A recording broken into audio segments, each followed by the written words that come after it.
Hi, my name is Jay Prashant Mohan Ram. You are watching Car Talk, and this, ladies and gentlemen, is the Royal Enfield Classic 650.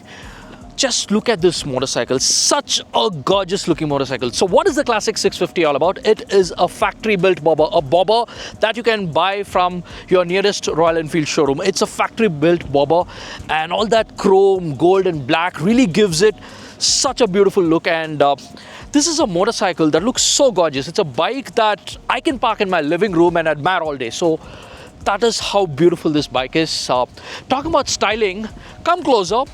I'll give you a quick overview of all the bits that make this bike look so damn gorgeous. So what really strikes you is how gorgeous this motorcycle looks. This is a bike that, as I've told you before, you can park it in your living room and stare at it all day. I was very impressed, and trust me, a video doesn't do justice to this styling. You have to actually take a look at this motorcycle in the flesh. That is when you really admire the chrome, the way colors come together, the black, the gold and the chrome. So it's an all metal bike. So the first thing that will really strike you is the chrome, of course, and then as you move towards the bike, you see that it's got a massive 19-inch wheel running on XL wheels. This is a MRF tire, but XL rims, really high quality rims again. Plenty of chrome. Then you've got regular telescopic front forks. You've got the gator there, but this is a telescopic fork. And then this is the LED headlamp, which is standard across most Royal Enfield 650s now. Almost all Royal Enfields, I think, have this headlamp now. It's an LED headlamp. Then you've got completely chromed mirrors. You've got adjustable levers. Both the front brake as well as the clutch, they're adjustable. That's a good thing. And then these are the turn indicators, again LED turn indicators, but with some more chromed housing. Then you move on to the tank, Royal Enfield logo there, and some more chrome and black. Nice pinstriping on the tank. So this pinstriping is something a lot of people are going to admire, and you are going to admire on an everyday basis, especially if you like this classic look. And then you've got the mirror. Both the mirrors, again some chrome, and switch gear, some more chrome. High quality switch gear like every other Royal Enfield has now. Common, these are parts that are borrowed, but this has a really nice chrome finish to it. And this is the speedometer. There's that little screen there. That's an LCD screen that gives you a little more information, like the trip meter, the odometer, etc. is there, but the speedometer is again typical Royal Enfield. And you also have the tripper. So the other gauge there, that is the tripper, and some more chrome. And that little peak in front, again, that is also chrome. Now as you move behind, you see that beautiful single seat. Just look how beautiful it is. This is a motorcycle that you don't want to put another seat. You can actually get a seat. I mean, that is a part of standard equipment, but all test bikes come with a single seat, and I really don't think you should be going with one more seat. This is a motorcycle that is enjoyed in a single seat format. And then again, you've got wire spoke wheels, XL wheels, beautiful wheels. And talking about the engine, 650cc, 47 horsepower, 52 newton meters of torque. Parallel twin engine, same engine, that's across all other Royal Enfields. So we've got twin exhausts. This is your right side, and on the left side you have, and there's some more chrome there. These are the intakes. So again, chrome, and that's metal there. Most of this motorcycle is metal. There's very little plastic, and that's exactly why it's so heavy. It's about 243 kilos heavy. So, okay, from the rear, this is what the Classic looks like. Just as gorgeous. And now you can see the twin exhausts. Yeah, I wanted to show you the twin exhausts as well. See how beautiful the exhausts look like. Wow. Such a beautiful motorcycle. You can stare at it all day. So this is the styling rear. You've got this beautiful tail lamp, again chromed indicators. Overall, black, gold and chrome really works for this motorcycle. This is the top of the line model. It's about 3.5 lakh rupees ex showroom. There are two more colorways, slightly cheaper, but if I were to buy a Classic, I would buy it in this color, because this is the most gorgeous color of this motorcycle, and this is what really makes this bike look so good. And now I also want to show you the floating seat. It's got a beautifully done floating seat. Yeah, that is a floating seat. It's connected to the tank. See that gap there? There's nothing there. That is basically air, so you're actually sitting on a floating seat, and this is one of the best floating seat integrations I think Royal Enfield's done. Beautiful. So this is about the bike itself. It's got twin disc brakes, one in the front and one at the rear. ABS, fuel injection again, already told you about it. 47 horsepower, 52 newton meters of torque. I think I have again told you about it. So this is the bike itself. Now let's get onto the bike, ride the bike, and then tell you what it really feels like. First thing, as soon as you get onto this motorcycle, if you have to move it around in a parking lot, it may feel heavy because it is a heavy motorcycle. It's an all metal motorcycle. There's very little plastic on it, and weight is 243 kilos. It's a big, heavy motorcycle. Now, I'm riding on the highway. What will really strike you as soon as you get a move on, even if you're riding in extreme traffic, bumper to bumper traffic, is the fact that it feels extremely well balanced. The weight distribution is beautiful.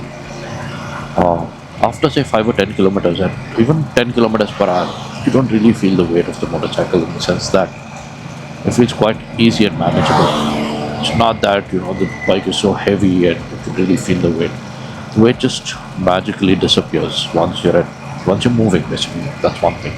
The seating position is something that people who've already been riding a classic or most Royal Enfield regular street motorcycles like the Bullet 350, etc., they'll feel absolutely at home, because it's a very, very neutral riding position, very comfortable riding position. That is the first thing. And the second thing is, once you're astride the bike, there is a lot of torque on offer. Started into first gear, comes up with a clunk. Moving on, that there's a lot of torque. The engine, up to say 80 kilometers per hour, feels so smooth that you hardly register that it's running, except for the exhaust note. You don't know that it's running. That's how smooth this bike is, up to 80. After 80, there is a hint of vibes, slight vibes coming. Let's say 100, the vibes are prominent. Vibes in the sense of buzz. Okay, this is not a deal downer kind of a vibe, harsh vibes that you used to have in the 350s of yore. That is not the kind of vibes this bike has. It's got that nice buzz, the thrum. Okay, it just says that the engine's running. It's like character. You can call it character. Okay, this is a oft abused term, but trust me when I say this, it's a buzz that you won't bother. Between 100 and 120, it even comes onto the seat, because this is a floating seat, remember, bobber style floating seat. Comes onto the seat, the handlebars, and the foot pegs. It first comes on the foot pegs, then handlebar, then seat. Then at about 120, disappears. So this is a kind of a buzz that comes only between 100 and 120. That is what I experienced. So it's something that you can really live with. After that, you don't even bother. You're not even thinking about it after some point. Okay, it's not the smoothest engine. I won't call it, say, butter smooth that you can't even feel the engine. This is not a liquid full cooled Ninja 650 or something. It's not that smooth. Okay, let's get it straight. It's got character. If I can, call the buzz a character, it's a nice character to have. Okay, that is one thing. And then when you're riding this bike, you immediately know that you're riding something that's sublime. It's so relaxing to ride this motorcycle. Let's say 60 or 80 kilometers per hour. That is where the motorcycle is happiest at. You'll be happiest at, because this is a bike that's not meant to be ridden in angle. This doesn't have the geometry for riding very hard. This is a motorcycle that you just want to relax on. You just don't want to ride in angle. So that is one thing. So if you are going to be riding relaxed on this bike, it's so peaceful and so calm, and it slows you down. It makes you chill. That's a really nice thing about this bike. Other than that, the gearbox, nice gearbox, the same gearbox with a slipper clutch, 6-speed unit.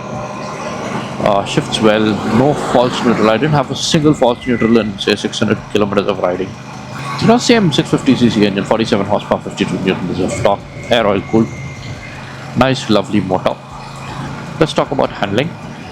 As I said, it's a long motorcycle, heavy motorcycle, 19-inch front, 18-inch rear, beautiful straight line stability. However, short a few corners, it'll handle it as long as the corners are nice and wide and sweeping. will really hold onto its line, and it's a nice, neutral, beautiful handler. No problem there. But if you're gonna be riding, say, on a canyon roads, or if you're gonna be riding roads that have a lot of hairpins, you are going to feel the weight, especially if your speeds go down to say 30 or 40 during when you're turning. But it will handle, but you can't ride it like say you would ride a Interceptor, because in an Interceptor the riding geometry, the wheelbase, everything is more roadsterish, and this is more cruiser-esque. It's almost like it's a bobber, it's like a factory bobber. It's very cruiser-esque, very relaxing, a chill motorcycle. Front suspension, no problem at all, nice and plush. Low speeds up to 80 kilometers per hour, 60 to 80, etc. Good roads, bad roads, it will take everything in its stride. Bad roads, you do it 80, it will swallow most of it, because big front tire works. But if you were to hit bad roads, really bad roads, you start feeling that the rear is a little harsh, a little stiff. The stiffness really makes itself apparent on cement roads at higher speed. If you're doing 100, 120 on cement roads, the stiffness is going to become a challenge on such roads. So if you live in Bombay or Pune, please ride this motorcycle on cement roads if you are a guy who commutes a lot, to know whether this suits you. Don't get me wrong, it has got a much better ride quality than both the Super Meteor 650 and the Shotgun 650. It is the plushest of three, or the least stiff of three. But if you are going to compare it with some of the motorcycles that's got a very plush suspension, this is not that plush. So let's get it straight. The suspension has a stiff edge to it. That is basically the way it rides. Fuel efficiency, I got about 23, even when I was riding very hard, redlining it all the time and doing 150, 140 and that kind of speeds, I still got 23. And if you ride relaxed, it will easily give you 25. Normal riding, I think it will give you about 25 kilometers a liter. And if you ride less aggressively, you will even possibly get 30 if you're riding at say 80 kilometers per hour in top gear. It really feels well put together. So that is something I'll have to convey, because this is something that a motorcycle that really feels premium. So that is another nice thing about this bike. Doesn't have tubeless tires. I really hope Royal Enfield, it's got very good rims, Excel rims, very high quality rims, chrome rims, look beautiful, but I really think that this motorcycle, such a heavy motorcycle, deserves tubeless spoked rims. It'll possibly be, like how they've done with the Goan Classic 350, it'll possibly be the cherry on the cake, so to speak. That's basically it. And compared to the Classic 350, it's more refined.